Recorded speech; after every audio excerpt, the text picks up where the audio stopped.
guys and gals, Nary here for Drake Wing Game, and it's some of you man on Twitter, the Gaming Dragon, today I'm coming back at you to the Let's Play episode of Moonlight Castle. So y'all, before we jump into it, just want to let y'all know that our Patreon is now up for as little as $5. Y'all can help support the channel, get some awesome rewards like permanent access to our community Discord server and full access to upcoming not safe for work videos. Anyway, before we jump into it, I just wanted to let y'all know that Moonlight Castle is going to be getting an art redesign very, very soon. The creator tweeted about it on Zitter, or whatever the fuck Musk is calling it these days. And, it completely redoes basically all the character art, and they look so much more detailed. I love it. I cannot wait for the redesign. That being said, there are 7 routes to get through, so we have plenty of content to get to through then. So anyway, let's go ahead and jump right in. Alright, some time had passed, and the rain continued to hit the walls quite relentlessly, too. Well, at least it kept us from having to experience dead silence. I tried to move myself closer to the bear to give him comfort. However, there was a sudden pulse in my head, which made me stop, and I'd almost lost my footing. Joel? Pain slowly decreased, though it didn't really go away. My head, it hurts.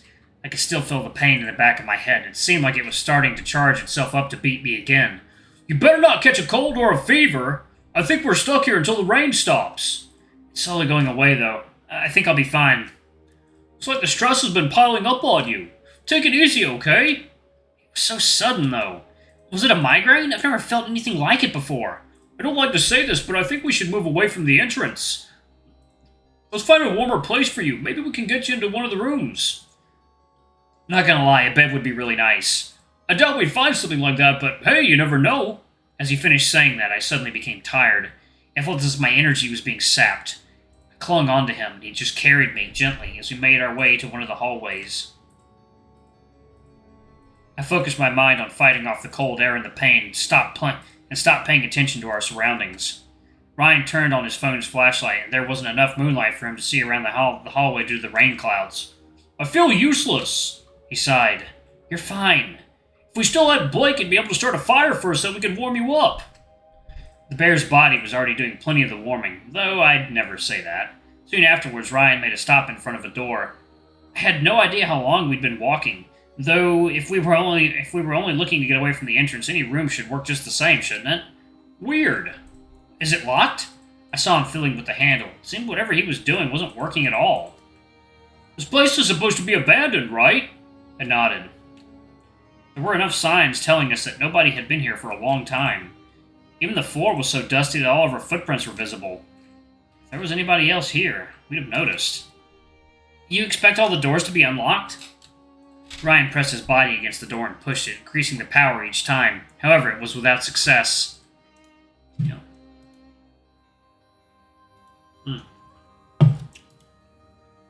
No, it's just... Usually we'd be able to move the door a little, even a locked one. But this one's different. It just won't budge at all. Maybe there's something on the other side holding it in place. We should keep moving. The bear gave it another try, and it was still to no avail. Eventually, he gave up. I knew he had a lot of strength, too, so this was actually quite strange. However, I didn't think about it much at the moment. This one's busted. Let's keep moving. There was no sign of the rain slowing down. Ryan checked my temperature, and I could feel that his soft paws are very warm in the comparison to my freezing ones. Can I hold them a little longer? Shamelessly, I put them on my face, making him cup my head, though I avoided eye contact the whole time I was doing that. I didn't think I should look at his reaction. I was just being a little greedy, and I just wanted some extra comfort for myself. We walked in deeper. We tried more doors, and all of them gave us the same result. What's going on here? Everything in this castle is locked. What are the chances? Let's try this one. I pointed at the big door standing at the very end of the hallway, and as I did that, my breath created a small puff floating in the air. The door I picked looked different from the others, so I thought that maybe it had opened. It better open, or I'm taking you back to the car. The door must have heard that, as it just opened itself without giving us a fight and reveal what was on the other side. Ooh, pretty. There was a long table inside the room. On top of it were items of various shapes and sizes. However, they were all covered with sheets of white cloth, most likely to keep them from dust. Therefore, I couldn't really tell what they were. Stay here for a moment. I'll uncover them. Ryan removed every piece of cloth he could reach and created a screen of dust. I used my hat to shield my nose from that. Oh, yeah! My favorite part of the house! I chuckled at him. Of course the dining room would be his favorite. It was quite fitting. Slowly, I made my way to the long table. We took a seat next to each other. I think I should feel better soon. My headache was already gone, but I kind of enjoyed how he was taking care of me, so I tried to drag it a little longer. I see. Well, let's speed things up a little. Ryan took off his jacket and wrapped it around me. I froze a bit as I blinked and tried to comprehend what was going on. What about you? You're also going to catch a cold like that. It'll take more than that to get me sick. I'm big and round. I'll be fine. Sure are. His jacket was just so big. It felt as if he himself was embracing me.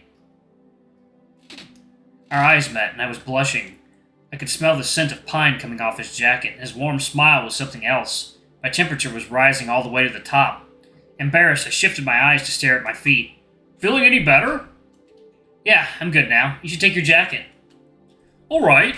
If you ever need it again, though, don't hesitate to tell me. Second, water time. And we are back, yo. Let's jump right back into it. It must be crazy to think that I'd ever ask him for his jacket again, especially in front of everyone. I'd collapse from embarrassment. I can't promise that I won't hesitate. He sighed, and then we began to take a better look at the place we were in. These wares look very well preserved. They were all covered. Maybe that's why. It depends. You can't exactly protect everything from decaying with just a sheet of cloth, can you?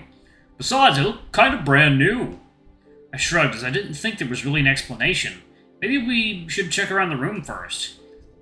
There's a thought that has been bothering me, but I don't really want to scare you with saying it. We're alone in a storm in the middle of the night inside a giant castle, and there's no way to get out of here until the rain clears up. Are you saying that it could get worse? Are we really sure that this place is abandoned? We've only assumed so, but is there really a way to confirm it? Oh boy, you actually managed to make it worse. I'd rather not think about that, or I'm going to run back to our car despite the rain. It's just a thought. Don't worry about it too much. I wouldn't have said it if I didn't see things that gave me the idea. Liam was checking the soil near the entrance earlier, and I thought he was having the same idea. It kind of bothered me that the Lynx kept it to himself without telling everyone. You're really feeling better. I can see your thinking face again. Ha! Very funny. Have you checked all the doors? Yup. Every one of them is locked. I think we should go back to the lounge after this. We're safe then. I don't think anyone's come here, other than the owners. What? How can you say that? If an outsider had come here, the place would have been raided. A castle of this size would hold some form of valuables. The place looks very well protected, so if anyone had come here, it must have been the owners. If this place is really some kind of treasure house, then it makes sense why Liam would keep everything about here secret from us and spew bullshit instead. Just look at these chairs. I'm sure that if we brought one back, it'd give us quite a good amount. They're just so fancy with decorative engraving and all. They're very well preserved, too. Ryan then proceeded to grab one with the obvious intention of bringing it to the market to check its value. No, stop that. We're not thieves. But if the place is abandoned, then it belongs to nobody. Are you seriously going to be like Liam? I used the Lynx's name just to give Ryan the feeling of being compared to the person he hated the most, and it was quite effective. He sighed. I want to go home. Let's find the others. There wasn't really any other option, so we decided that we should return to the lounge. It looked like no one had returned yet. Can I ask you something? The bear seemed hesitant. Yeah, why the holdup? It was quite unusual to see him fidgeting and struggling to speak. What do you think of our group? I raised an eyebrow at him, confused. It was an odd question. I really didn't know what he meant. Chaotic. We're so unstable. I'm actually worried that we might not be able to keep ourselves together. No, not that. I mean, has anyone got your attention? And that was when it clicked. Realizing what he meant, I too became flustered. Of all the places and times he could have brought that up, it had to be here and now. How carefree. It's like, no. One more time.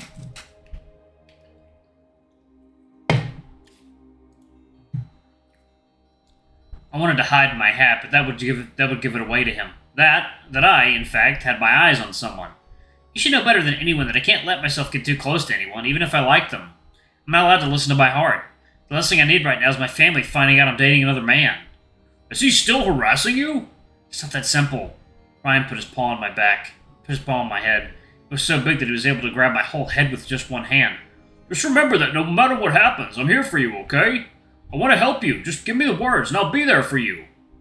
I smiled, and my chest was warmed up again. Brings me back.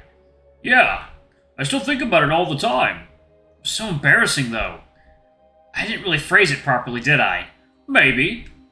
I might have remembered it wrong too, but what matters the most is that you meant what you meant then. Some time had passed, and the lounge was still as empty as before. There was no sign of anyone approaching us, and I was beginning to get anxious. The bear lifted his head just slightly, and then he yelled, "Guys, where are you? I'm done with this place. Let's go home." Home. I too eventually wanted to go there. Ryan's voice was echoing through my heart, as well as the hallways. Though it wasn't long until a terrible feeling came to me. Strongly, it was telling me that I should stop him from shouting. They're deeper inside. They probably can't hear you. Don't waste your breath.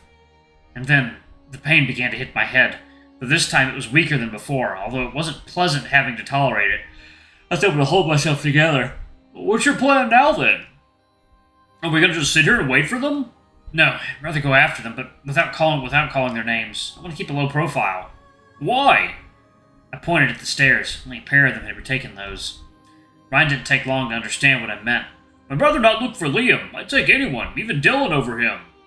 I know how you feel, but there are a couple things I want to ask him. If I can get him to speak, it'll be easier to talk to the others. I don't really like this, but I can kind of understand you. I guess I'll just follow along. Thanks, big guy. The stairs creaked as I took a step up, and they did even louder when Ryan was the one taking the step. I really hoped that Patrice was wrong about the possibility of the castle collapsing under our weight. I swept the floor with my eyes to check for footprints. To my surprise, though, there wasn't any. This place had little dust compared to where we'd been. And a sudden gust of wind blew against us. It kind of threw us off. The rain was pouring inside through the broken windows, making the floor wet and quite slippery. I don't think they went this way. Let's check the nearby doors. One of these should be open. Found it! Let's take a peek! We took a look at the room. It was small with a single bed, a wardrobe, and a mirror. At first glance, it seemed normal. Nothing unusual immediately came to our minds. Wow, if you ever feel sick again, I could just carry you to this place. Nothing eases headache better than a good old bed. So, it is, in fact, water time.